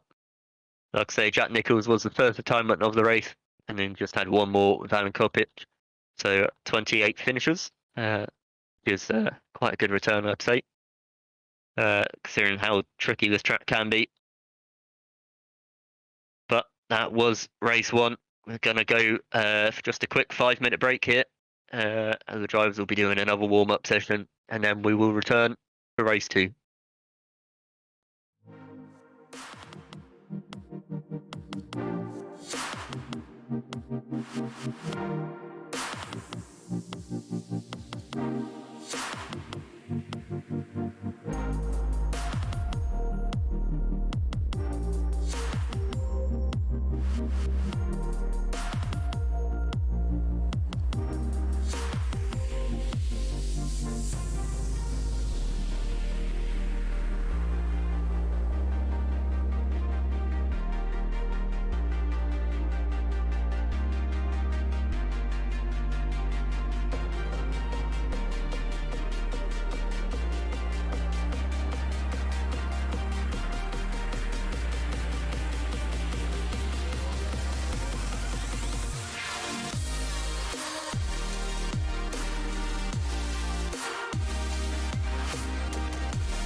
Hello and welcome back for race 2 here in Singapore. We've had a very interesting race 1 there, with Jake Denhan taking the win, defending hard from Mike Quint in P2 and Scott Mitchell getting P3. But we've got to the end of the warm-up session here for race 2. Darius Andre topping the times at the moment, but obviously drivers aren't necessarily all doing the same things. In fact, most of the drivers haven't really even set a lap, so just preparing themselves for race 2. We have had confirmation that P12 was decided as the reverse grid pole for this race. So that's Massimiliano Riboli for Valle, who'll be on pole for race 2. And once we get to the race session, we'll be able to run through what that means for the rest of the grid. But I suppose for obviously Jake Denhan, it's not ideal for him, as I'm sure he'll be loving it to just be P10 every time when he wins. But P12, so he's got quite a few cars to get through, and it does mean as well that Darius Andre obviously will be starting at about 5 positions in front of him, so that could be good for him to be able to try and close that gap in the standings that he lost out to quite a bit in race 1. So Ross, I mean, obviously we haven't seen the full grid yet, but do you have any predictions here? I mean, it's quite a tricky track for overtaking, as we saw. So I think someone who will now be starting at the front that wouldn't necessarily normally be there. Do you think they've got a chance of doing quite well? Yeah, I certainly think so. Again, Riboli on pole, that'll be interesting. He's been showing some decent pace throughout the night, so I'll be expecting to see some good performance ahead from him. We'll run through the rest of the grid in just a short moment's time as everyone will hopefully begin to teleport out onto the grid in just a moment. And that, yeah, we can see a few cars popping into place now. Yeah, Riboli on the pole. I'll be expecting big things from him. But of course, you've got to stay clean in race 1. In turn 1, apologies. Race 1, it was clean through turn 1 in race 1, much to everyone's surprise. Drivers included, I'm sure. But, race 2, now it's a different kettle of fish. Everyone's already done one race. They're all tired. So it's everyone might be a bit more aggressive now. They know the limits of the car. They know how the track's feeling, how the setup's feeling. So they can push a bit harder now earlier on in the race, be more confident in what's underneath them. As you just see now, obviously when that red light goes out, we'll get underway on our formation lap. All 30 cars now in place. There will be Massimiliano Riboli leading them away on the formation lap, and there he goes in the Valle Esports car, that bright yellow machine, leading them away from pole position. And we should be seeing the grid for race 2 here of GPVWC Super Formula Challenge rather now. There's Riboli on pole with Ruma Dizu in P2, Mikhail Tuamala in P3 with Kenny Liver in P4. Then it's Dan Hajek and Luke Mitchell in row 3. Joseph Herlock and Darius Andre after that spin in race 1 from leading in P8. Then it's Isaac Morris, Scott Mitchell, Mike Quinn, and race 1 winner and championship leader Jake Denhan in P12. As that, then we go down onto 13th place. We've got Tom Voss and Guy Sonneveld, who just missed out on a reverse grid. Great defensive performance from Sonneveld in the last race. Damien Scourom and Sandak in 15th and 16th. And it's Alex the Ho, Damir Karatko, Ben Willis, and Tommy Koivunen in P20. And it's Dylan Platt, who unfortunately was involved in a few incidents, was running very well early on in race 1. Then Kevin Morville, Justin Royan, and Bruno Souza Ferreira, who's made up some places there. Great stuff from him. Tom van der Voort, Renaud Muro, Jared van der Vida, and Stefan Schreider in P28. And then rounding out the grid in 29th and 30th, or is Jack Nichols. Actually looks like someone's dropped out. We haven't got a 30th starter, it would appear. Not sure who that is, unfortunately. 29 cars for race 2. Sorry, yes, I was about to say, I think it's the Violent car that DNF in race 1 that has not rejoined for race 2 here. I'm not sure whether that was potentially technical issues or just deciding that, I mean, from P29 on the grid, it's going to be difficult to make your way through, so maybe deciding that it wasn't worth it. But meanwhile, I'd say Riboli in P1, he's had some impressive displays before in Formula Challenge, especially when it's come from reverse grids and things like that. So we could see something good for him. Obviously, it is a track that it's quite difficult to overtake. So Darius Andre and him and Dennehan, I guess, are the main ones. Could be difficult for them to make their way through. So it could be a good night here for Riboli. In terms of Team Frelik, I mean, obviously they lost a lot of points to TCS off in race 1. Unfortunately, we haven't done the math, so I don't know if TCS off have won the championship already. If they haven't, it's going to be extremely difficult for Team Frelik to gain points back on them. So I think they'll just be looking for any sort of positive they can take from tonight, get the points over the teams behind Alpha Delta and Kings Racing, and I think just have a good night. I think that's what they'll be up for. But all the cars have lined up now on the grid. We're going to see the lights going on soon. Hopefully no one will be starting in the pit lane this time, so everyone on the grid, and the lights are now on. 3 lights, 4 lights, 5 lights, and we are away at Singapore. Renko has got quite a good start, but no, Riboli pulling away now, and that's to Marla, trying to go around the outside there at turn 1, and he has made a stick, but he's round quite wide for turn 2. He has kept the position there, further behind Darius Andre. No, someone in the wall there. A few moves. Oh, I didn't see that, so we'll have to have a look and see who's got involved there. But Darius Andre trying to go round the outside there of Joseph Herlock, and he has made his way up into P6, so already making up a couple of positions there for Andre. That's exactly what he'd want. Jake Dennehan has actually lost a position so far, down into P13.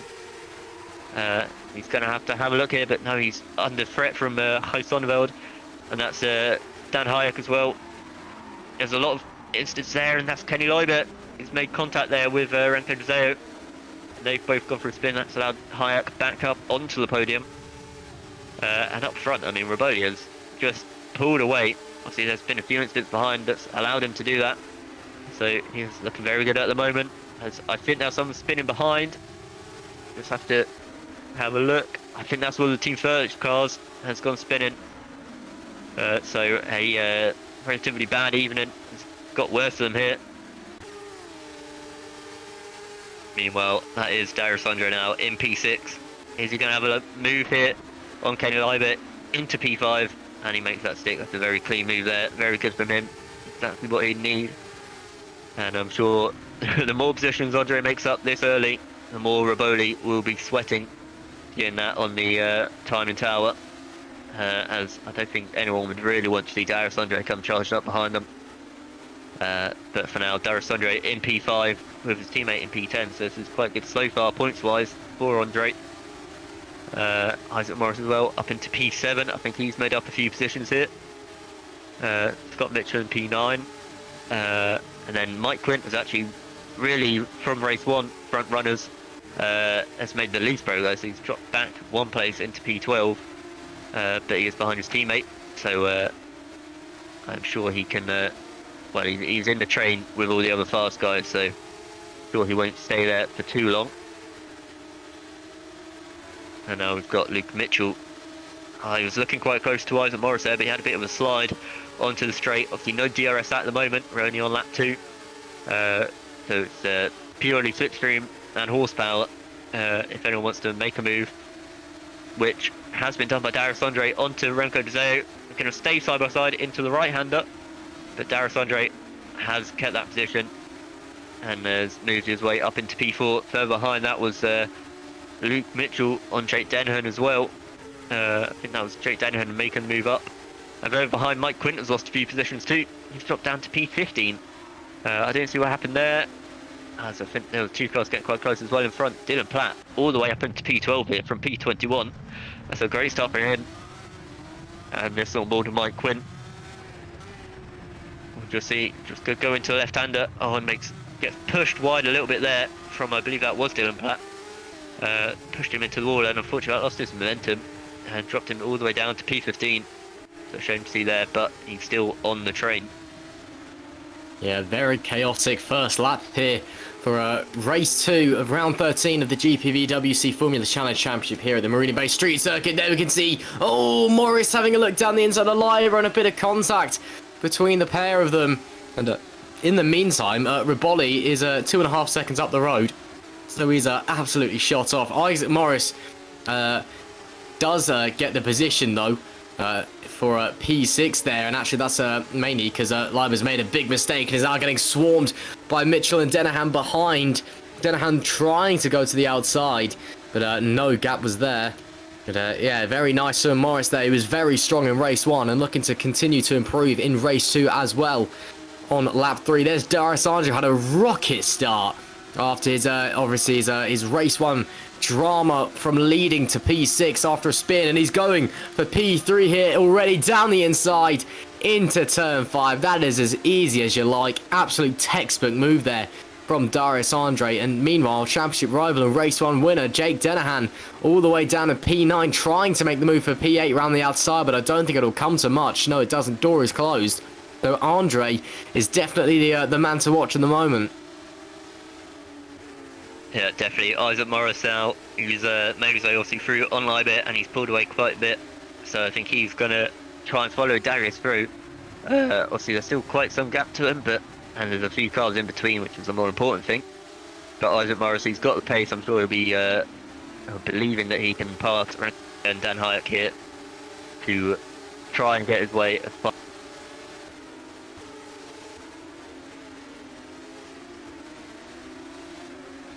Dennehan trying to have a look there again, but are unable to make the move stick.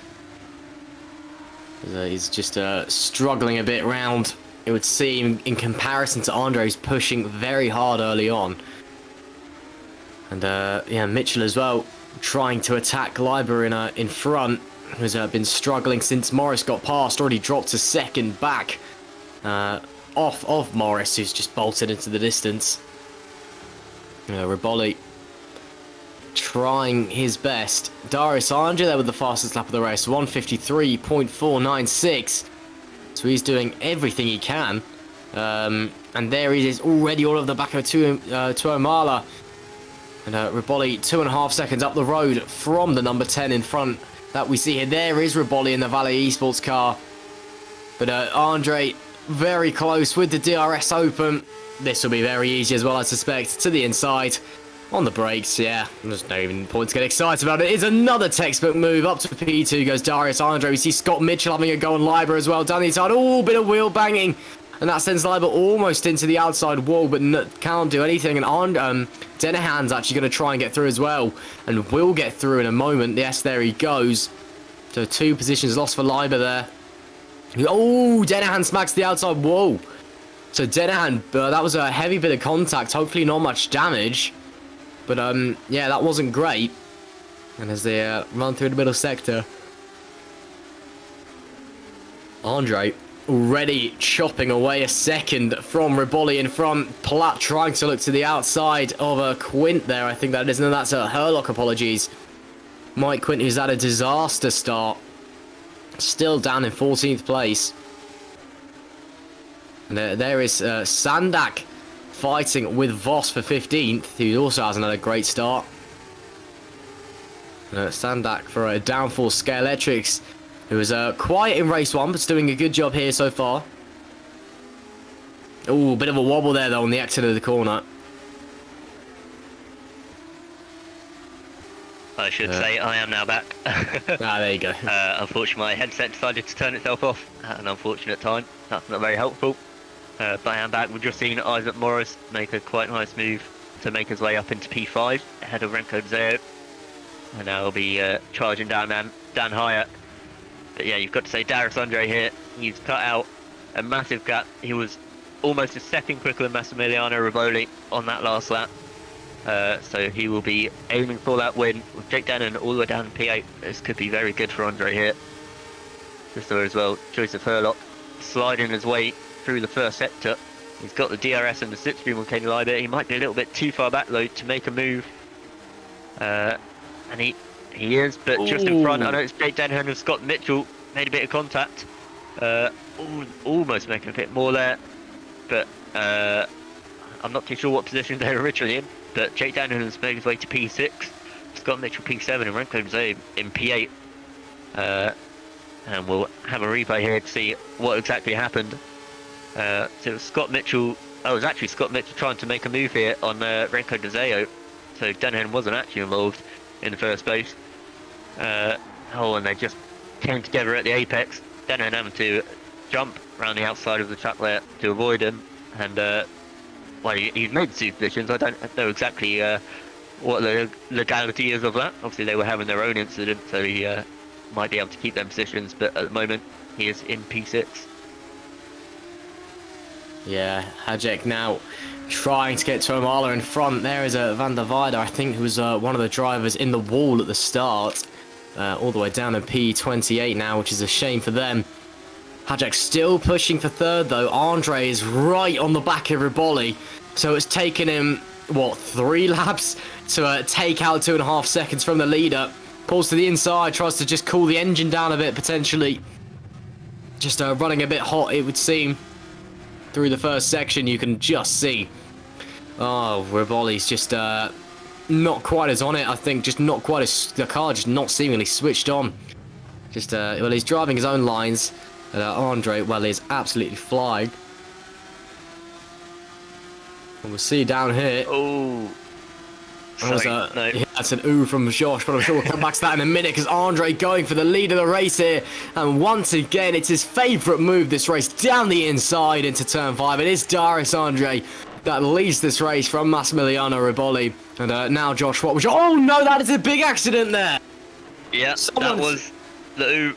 Unfortunately, I sort of started at Isaac Morris and I think it was Kenny Leiber trying to go side by side up into turn 5.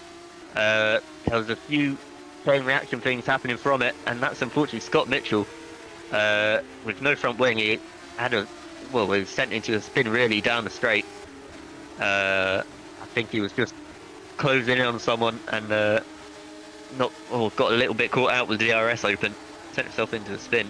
It wasn't Kenny Leiber, sorry, that was Michael Tumala that Isaac had the issue with. And Scott Mitchell, I've just seen, has now DNF'd, but further up there, I think he was caught out by a car slowing down, and he was just sent spinning across the track, and obviously that's a very dangerous place to be, sat in the middle of the track. So Scott Mitchell is now out of the race. That's terrifying for the approaching cars, goodness me. I think only, I don't think anyone actually hit him from the approach. I know someone did, apologies. So there was one piece of contact with him, but apart from that, I think actually everyone avoided him. But that is he just lost it with the DRS open. So he's just turned in with it. I've made that mistake before, Scott, so I know exactly how you feel. But he's just turned too aggressively with the rear of the car open. And, you know, with DRS, you just expect the car to stick. Even with the amount of, downforce loss, the rear of the car produces so much, you just expect it to stick, and then suddenly, bang, it doesn't. I've made that mistake before, Scott, so I know exactly how you feel, mate. Do not worry. It happens to all of us at some point. Yeah, very lucky that only one other car hit him, because that must have been a Code Brown moment for everyone approaching him, I think, is the term I'd use. I think so. Unfortunately, I noticed, though, that the one car that did hit him was Dylan Platt, who obviously had an unfortunate luck in race 1, got sent down the order, had really a beautiful recovery drive for the start of the race there, and then got involved there, lost his wing, got sent back down the order. And I think, unfortunately, with that no front wing and the tricky pit entrance we've got here, he actually missed the pit entry and has decided to retire. I think there was not really any chance of points after that. So unfortunate there for Dylan Platt, after a good recovery at the start of this race, got taken out, got his race ended by something that really wasn't his fault. There's not much you can do there when you're going down the fastest point of the track and there's a car just, well, spinning across the middle of it. There's not much you can have done. So that is unfortunate to see. But meanwhile, back with the action at the front, all of this has meant that obviously Darius Andre is sort of controlling the race now, and you've got Jake Dennehan in P4 closing down on Dan Hayek. I'm sure he'll be looking to make a move within the next few laps. As he, I say that, but he slides and hits the wall there on the exit of the well, sort of tunnel. You go underneath a grandstand, it's not really a proper tunnel, but it is covered. But Jake Dennehan now in the DRS, as Dan Hayek does go defensive into turn 1, and he actually doesn't really make that too difficult. Dan Hayek, maybe he was trying to get some DRS here, or maybe he realised that probably doesn't have the pace of Jake Dennehan, and it might even be better for his race to just let him through and tag along with the DRS. But that has released Jake Dennehan now to close down on Raboli, and if TCS off managed to get a 1-2 out of this, that will be very good for them, and will definitely seal the team standings for them. Meanwhile, Kenny Libet trying to make a move here up the inside of Renko Dzeo. They're going to make a little bit of contact at the apex, and Kenny has made the move, but Renko goes back at him into the next corner, make a bit more contact, but Libet has kept in front and has taken P6 there, and now that allows the two Alpha Deltas to get very close to this battle as well. We'll see, well, Mike Quinn, he had a really good race 1. He's unfortunately been a little bit back in the pack here for race 2 so far, but there's a few cars in front of him that I'm sure he'll be eyeing up, as I just hear some sliding as well, potentially in this battle further behind, as there is some sliding there. I think Tom van der Voort has gone into the back of Sandak, but they've all kept it just about in a straight line and on the track. And I think once again, just like similar to race 1, Tom Voss is going to be trying to run away from this pack and try and get involved as little as possible. Dennehan already on the back of Raboli. This is how much pace these TCS guys have. He's already looking for the move on Raboli. He's it's taken him a time to get onto the podium, but now he's on those podium positions. He is absolutely flying. I'm not sure they'll be able to catch his teammate, but it is once again Dennehan the driver with the pace. And Raboli, just clips that big orange sausage curb, which drags his front wheel round. And that could have been very, very ugly, but he managed to hold on, and Dennehan, oh, just look how close he is. You already know that he's going to go for the move down the inside here with the DRS. Might even get the move done before the corner, frankly. DRS open in the slipstream to the outside of the Valley Esports car. Raboli can just sit and pray that the motor gods are smiling on him, but it's not going to be that way because Dennehan up into P2. It is now a TCS 1-2 here in race 2, and that's a Herlock going for the move as well on Dazoo, but it gets the door slammed firmly, and that's going to allow Quint to have a go on his teammate. But in the end, they hold position. But once again, race 2 here of round 13 of the GPVWC Formula Challenge Championship. And well, who else would it be but it's TCS 1-2. Andre from Dennehan. Andre, of course, after that heartbreak in race 1. He's making the most of what he can here. And Tommy Covenant in P15 as well, defending desperately from those behind. It's, well, still a few laps to go here. There's still all to play for as tyre wear begins to settle in. It's we've had our chaos. It's now about who's able to keep on the track, out of the wall, and able to keep focus as fatigue begins to set in. There is Tova van der Voort. He chases down the cars in front in the Alfa Siriera car. Sandak, who has been very strong this race, it must be said, after a very quiet race 1. Sandak having a look on Guy Sonneveld, but can't do anything. Sonneveld is a bit more of a GT specialist, I find. So isn't perhaps used to single seaters around a street circuit, but it's still a very respectable performance nonetheless across both races. But he's also currently watching his teammate on the podium positions. Look at that, Darius Andre up 7 places. And Denhan up 10 as we see Sonovel go defensive. Oh no, there's contact! Oh, and that's sent Vandervoort well wide in avoiding Sonovel. Oh, there's chaos at turn 1. Everyone's jumping all over the place, trying to avoid a spinning Guy Sonovel. I think everyone avoided him. And that could have ended very, very badly. A few drivers having to jump awkwardly over a sausage curb there.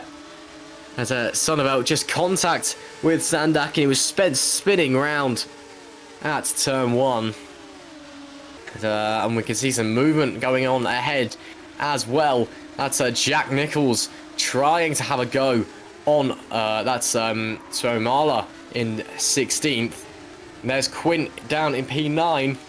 Herlock, his teammate. Oh. Got a onboard replay here of Guy Sonovel of what happened. So he went defensive to the inside, Sandak to the outside, you can see. And just ran wide out into Sandak. And managed to flick it back around again. Kept the car going, flicks it back around again. Very close there. With, I think that was Jack Nichols in the yellow and blue machine. And Mike Quinn is now also round the zoo. So following his teammate through. And there is Dan Hajek now looking to get past Riboli as well. Riboli looks like he's run out of pace. As the race comes into its latter stages. Because Hajek is all over the back now. Morris not far off either. Morris, who's again just been super consistent and super strong. And another very impressive drive from him in race 2. Morris, of course, being P6 in the championship at the moment. 22 points behind Dylan Platt. Well, I'm sure that will change coming out of this weekend because Dylan Platt has had a nightmare weekend. Yeah, as they try and desperately get past. Yeah, Morris, look how close he is already. Yeah, Morris, obviously someone who has won multiple races this season. He's maybe having to get used to the car again after his short time out. But in front, Dan Hayek almost looking like he was going to go for the move there. But not quite. And is that going to allow Isaac Morris up the inside into the right-hander? Oh, that's a interesting place to dive. He's just about made it. I think Hayek had just about room for his car up against the wall there. And not much more. We're going to get a replay here of Tom Vandervoort. Oh, that's... My goodness. Oh, potentially a little bit of lack involved in that one then. But he does still run out wide. Difficult to know exactly what happened there, but either way, that's like... He went out wide, potentially hit the wall, and he is actually out of the race. So that is our 5th retirement of the race, unfortunately. And then there's just seeing some places moving about all around the grid, but where the places aren't moving about is at the front there with Dara Sundra and Jake Denhan. The gap has stayed pretty steady, around 4 seconds, and they've just steadily been increasing the gap to the cars behind. See Riboli now having to defend from Isaac Morris. But Alex Lahoo there, trying to potentially have a look on Jack Nichols, who I think might have just made a mistake. And that's Lahoo up into P19. You can see, Morris has got past Hajek. So Isaac Morris up into P4 now, and now attacking Riboli for the podium place. Riboli still holding on. There is 4 laps to go here in Singapore, but Morris has been quick all night long and is now looking to get a reward for his efforts. And will that be a podium which he will take off Riboli? Riboli already go defensive all the way to the wall. Morris has to dart to the outside, trying around the brakes on the outside. That's a spectacular move on this contact, but it will be Morris, I think, if he can get the move done into the right-hander. Shuts the door, and it's Isaac Morris with a move. Wow, that is one of the moves of the night from Mr. Morris up into P3 with some contact to boot with Riboli. Take a bow there, Isaac Morris. That is a very fine move there. And now Riboli's under pressure from Hajek as well. So his night could be going from bad to worse here in race 2 from pole position, potentially down to P5 as Morris already streaking off into the distance. The Valet cars have done a really good job at just bottling up fields tonight, haven't they? They've just been on the defensive all night long as a team, it would seem. And Hajek now for Thunderdog, already looking to the inside, trying to push the door open, makes the door open and gets through the door. And up to P4, so Riboli falls down and Leiber is not far behind either. But it is now Morris into P3, Dan Hajek into P4, and Massimiliano Riboli falls to P5. What a move though from Isaac Morris, just darting to the outside, bit of contact as well, and just holding on to that position. That was great stuff there, and well, that's certainly one for the scrapbook, I'd say. Definitely, yeah. I think we'll be more pleased with it as well, because his last podium was actually back in race 2, all the way back in round 5. So at the moment, looking like he's managed to return to the series after some time out and get back onto the pace and be rewarded with a podium. And look further that there, you've got Mike Quinn. I'm a little bit surprised, if I'm honest, with the Alpha Deltas there. They, well, Mike especially had a lot of pace in race 1. Looking at it, he might actually have a little bit of damage on his car, as he has been a little bit in the wars throughout the race. But I mean, P8 is still solid points for him, but maybe expecting him to do a little bit more like what Isaac's done and just kind of push his way through a little bit. But meanwhile, in front you've got Riboli there. I think his tyres have definitely gone. That's Leiber with a relatively easy move up the inside. He's going to be able to hold it into the next corner. Yes, he does. So Leiber up into P5, and Riboli definitely struggling with his tyres now, down into P6. But again, for him, I mean, as much as when you start on pole, you always expect or hope for a podium or a win. But I think P6 is still good for him. Still good points for the team. And obviously, with how fast some of these guys are, I think he can still be happy with that. Yeah, indeed. Kenny Leiber now will be looking to streak away from Riboli in P5 as the gap opens. 3 laps to go here at Singapore. Andre Denham Morris is your podium. TCS on track to clinch the Constructors' title here at round 13 of 16. And, well, it will be once again Denham coming away with the points advantage, pulling away from Andre in the championship fight. After Andre once again just having a moment in one of the races and dropping a few positions, while Denham gets a win and a podium. Of course, this is just a touch wood for what happens. 2 laps to go now. You can see there Denham is around a second a lap faster than Andre in front. So if Andre makes a mistake, Denham actually could be potentially looking to steal a last-minute win here. And anything does happen here in GPVWC Formula Challenge, so we'll have to wait and see. Herlog now having to try on Riboli as well, with Quinn not far behind Riboli. Oh, he just can't do anything, can he? Almost 3 wide. Quinn to the outside, gets it very wrong under the brakes though. So he'll let his, Herlog, sorry, that went right. So he'll allow Quinn through. And, well, Riboli lives to survive another corner. But it's, well, it's just... You know, it's a pretty dire situation for the Valet Esports driver. Just really struggling out there for grip, for traction, for pace. And Quinn, he was so quick at the end of race 1, and he is all over the back of the number 36 car. As they head now into the middle section of the track, this very, it's one of the more flowing sections of the track. And that is Quinn to the inside, gets the hammer down, gets the move done. Almost anyway, as they're alongside each other. And actually, I think... No, it's going to be Riboli who retakes it. So I take what I said. Quinn, though, to the inside. Forces the move. And actually, Herlock might try and follow him as well. I don't think he will, though. Yep, so Quinn will get through here on Riboli. And does so duly. So now it's Herlock who's going to be able to push and Riboli. Oh, Josh, you know, is from pole position here in race 2. It's just not been his race, has it? No, not really. I mean, looking at the speed difference there, though, I think Riboli seems to have a car that's set up much more for the straight line, which I'm sure for race 1 helped him get up into the position to take the reverse grip pole, because you know, it makes overtaking a bit easier. But unfortunately, if you've got less downforce, if you've got less grip, then it's going to lead to well, more scrubbing of the tyres, and potentially it looks like his tyres are the things that are letting him down in this race.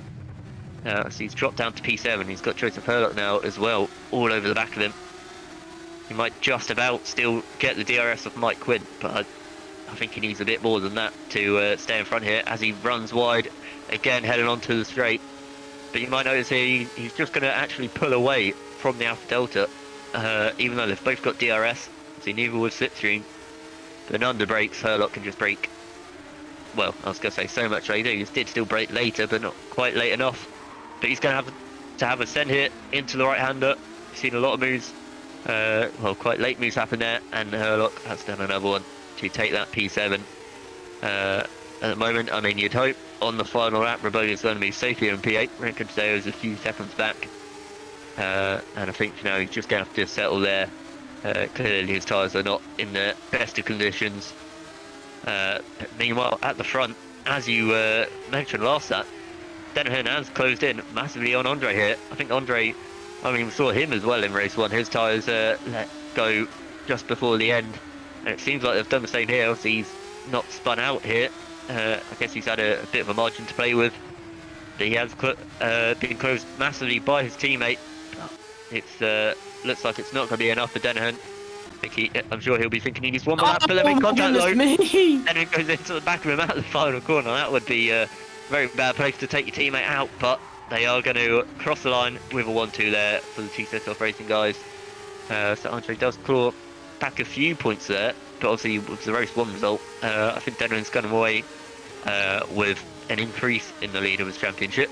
Isaac Morris, like I mentioned, his first podium since rejoining and since back he race 2 in P3. Dan Hayek, I'm sure he'll be happy with P4 there. That's a great result for him. Kenny Liberia as well with a good result in P5. And you've got the 2 Alpha Deltas in P6 and 7. That's Emiliano Raboli struggling to hold on really near the end there, but yeah, I think a P8 he's got to be relatively happy with. Still solid points to him. Good Zay in P9. And Tom Voss, after quite a difficult race 1, is managed to recover and get P10 in race 2, which is again good points to him and good points for TOP Esports. Obviously, new team, it's only their second round in the career ladder, so they'll also be very happy. I mean, I suppose I should mention that it is TOP Esports' first podium, so I'm sure they'll be very happy with that. Yeah, indeed. You see Nichols there getting a bit out of shape as he just puts the foot down a bit early on his run to the line. Just giving it a few drifts as well. He's got a big gap behind him, so he may as well have a bit of fun to end the night. Dylan and Andre, though, yeah, right at the end. Very, very close between those two. Nichols decides to put it in the wall as well. He's got no need to take it flat out. He's got a huge gap behind him, so may as well put it in the wall. Van der Vida gives a bit of a weave as well in celebration for finishing the race, but there is race winner Darius Andre, who will come away losing out positions in the championship, or losing out points rather, but still in contention. There you can see Andre is your race 2 winner. Jake Denahan in P2 with TCS Off actually taking the constructors title as well, so obviously congratulations to them. Isaac Morris in P3, who we will talk to in a short moment's time. Then Dan Hadrick, Kenny Leiber, Mike Quint, Joseph Herlock, Massimiliano Riboli from the pole position in 8th. Remco Deserve and Tom Voss rounding out the top 10 of race 2. Further down the order, which we should hopefully get in just a moment's time as well. We'll have the remaining drivers, of course. 29 took part in race 2, and then it's Luke Mitchell, Matthew Sandak, had a really good race too. Ben Willis, Demir Karako, Mikhail Tuamala, Tommy Covenant, Kevin Morville, Bruno Souza Ferreira, another driver with a very strong race too as well. Alex Laho and Jack Nichols, who we saw doing more pirouettes than there is at the Russian Ballet at the end of that race. Just as a little cause of celebration, which is allowed, you know, you're allowed. There's obviously no repair costs in Sim, so you can smash the car up as much as you like if you see no point in finishing.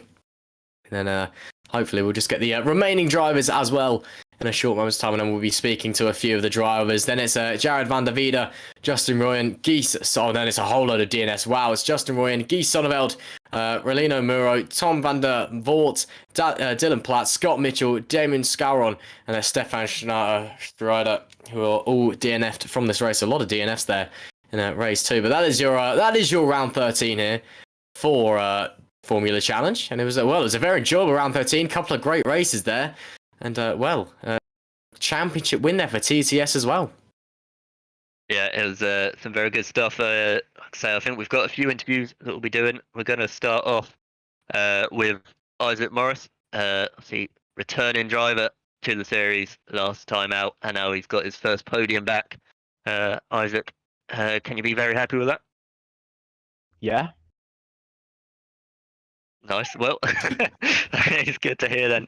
Uh, in the championship, obviously, with the time you spent out, I suppose, well, the championship itself is looks like it's going to be settled between the two TCS off guys. But you Oh, still yeah. sit in P6, and I think after this round, obviously, Dylan Platt in front of you didn't have a great round. Neither did Scott Mitchell. So are you still targeting potentially even P3 here in the championship? It could be very impressive, given the time you spent out. I mean, tonight I feel like I got very lucky with some of the positions that I gained, and then like in race 2 as well. I knew that there's people behind battling a lot, so I got lucky and was able just to pull a gap and just catch the guys ahead. So I didn't really have to worry about anything behind me. So, but like if it was the other way around, and having people, um, you know, who I know will be setting faster lap times, like Mike and Jake got past me. But if Mike was in clean air, I definitely like see him potentially like beating me most rounds now.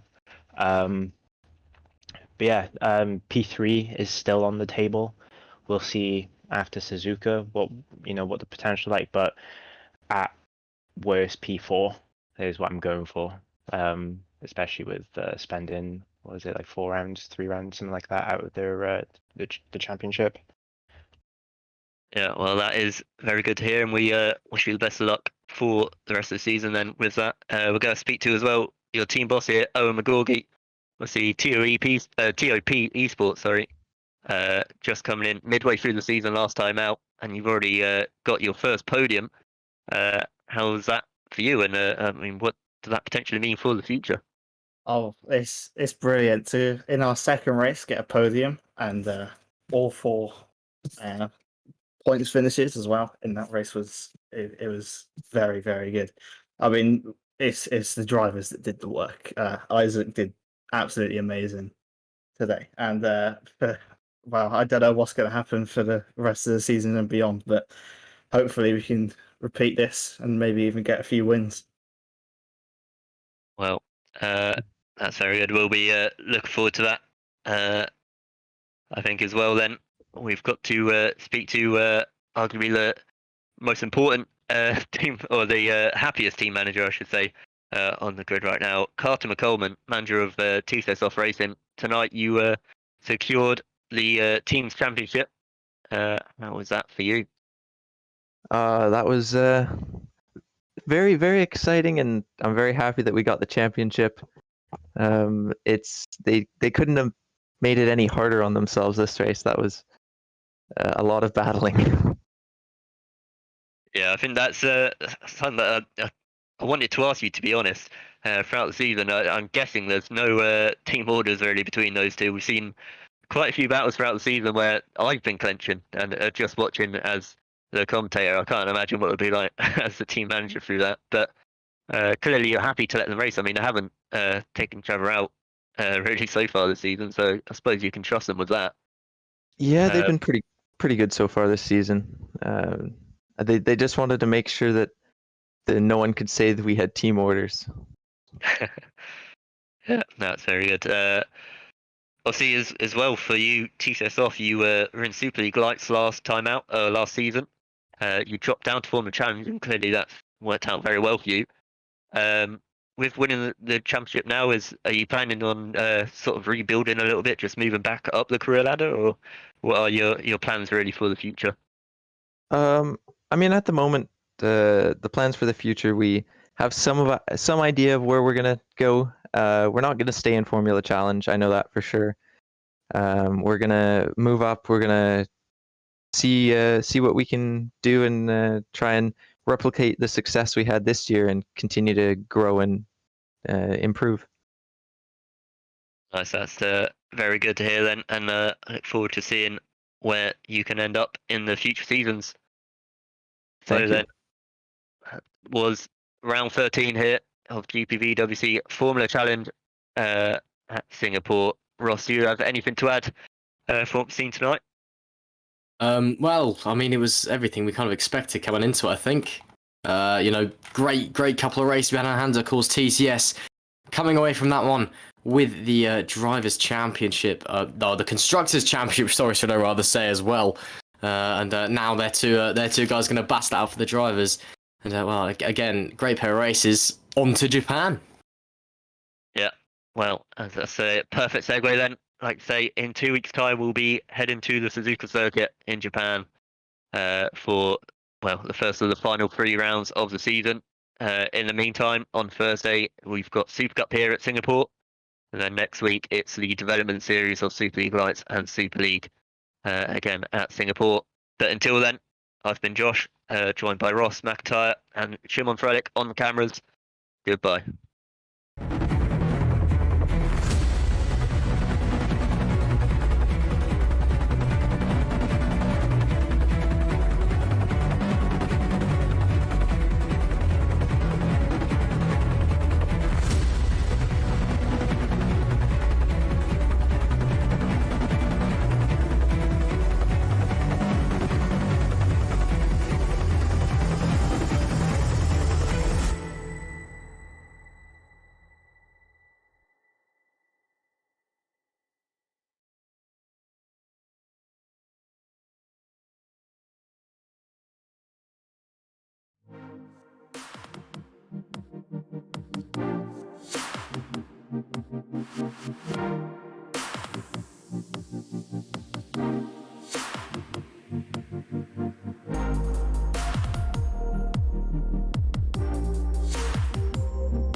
Thank you.